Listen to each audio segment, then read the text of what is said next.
கிறிஸ்துவுக்குள் மிகவும் பிரியமானவர்களே, மீண்டும் ஒரு காலை தியானத்திலே உங்களோடு கூட கர்த்தருடைய வசனத்தை பகிர்ந்து கொள்வதிலே நான் மிகுந்த மகிழ்ச்சி அடைகிறேன். எரேமியா 5ஆம் அதிகாரத்தின் சுருக்கமாக 31ஆம் வசனம் இருக்கிறது. அதை வாசித்து சில கருத்துக்களை உங்களோடு கூட நான் பகிர்ந்து கொள்ள விரும்புகிறேன். தீர்க்கதரிசிகள் கள்ள தீர்க்க தரிசனம் சொல்லுகிறார்கள், ஆசாரியர்கள் அவர்கள் மூலமாய் ஆளுகிறார்கள். இப்படி இருப்பது என் ஜனத்துக்கு பிரியமாக இருக்கிறது, ஆனாலும் முடிவிலே என்ன செய்வீர்கள்?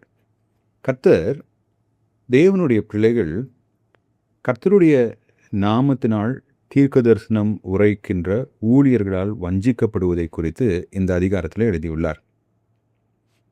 கடவுளுடைய பிள்ளைகள் கடவுளை முழு மனதோடு பின்பற்றுவதற்கும் பரிசுத்தமாய் வாழ்வதற்கும் கடவுளுக்கு பிரியமானதை செய்வதற்கும் தடையாக இருந்தவர்கள் அந்நாட்களிலே காணப்பட்ட கள்ள தீர்க்கதரிசிகள்.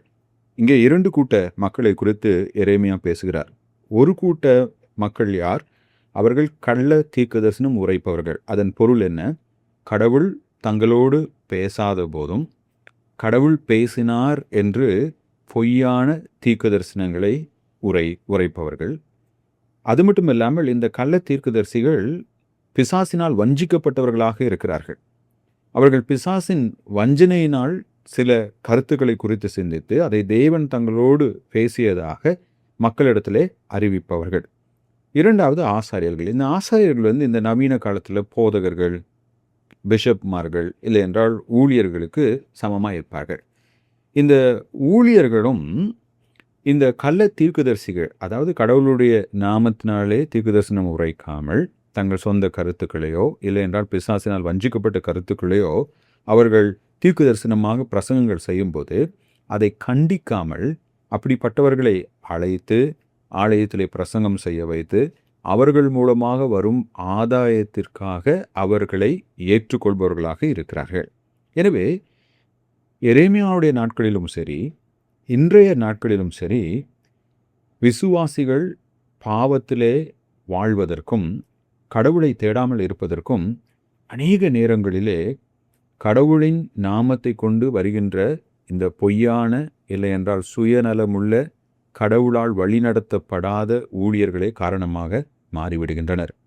இன்றைக்கு திருச்சபை சீரழிவதற்கு அப்படிப்பட்ட ஊழியர்களே அழைக்கப்படாதவர்கள், தேவனால் வழிநடத்தப்படாதவர்கள், தேவனிடத்திலிருந்து எந்த வெளிப்பாடும் பெற்றுக்கொள்ளாதவர்கள், அவர்களே காரணமாக இருக்கிறார்கள். எனவேதான் தேவனுடைய பிள்ளைகள் கர்த்தருடைய நாமத்தினால தீர்க்க தரிசனம் ஒருவன் உரைக்கும் போது அது கர்த்தருடைய வார்த்தையின்படி இருக்கிறதா?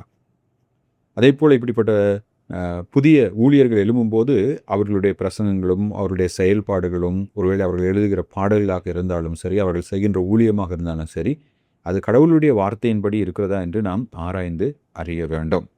அப்படிப்பட்ட ஊழியர்களை குறித்து நாம் எச்சரிப்பாக இல்லாவிட்டால் எரேமியா 5ஆம் அதிகாரத்திலே எவ்வாறு இஸ்ரவேல் மக்களும் யூதாவின் மக்களும் வஞ்சிக்கப்பட்டு அடிமைகளாக மாறிப்போனார்களோ, கடவுளுடைய நியாய தீர்ப்பிலே அவர்கள் நிலை நிற்கக்கூடாமல் போனதோ, அதே போல எரேமியா நம்மிடத்தில் கேட்கிறார், ஆனாலும் முடிவிலே என்ன செய்வீர்கள்?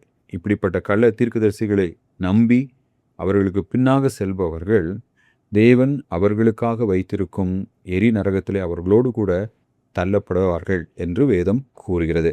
எனவே பிசாசின் வஞ்சகத்தில் இருக்கிற இப்படிப்பட்ட கள்ள ஊழியர்களுக்கும் தீர்க்கதரிசிகளுக்கும் அவர்களை அனுமதிக்கும் போதகர்களை குறித்தும் நாம் மிகுந்த எச்சரிப்போடு இருப்போம்.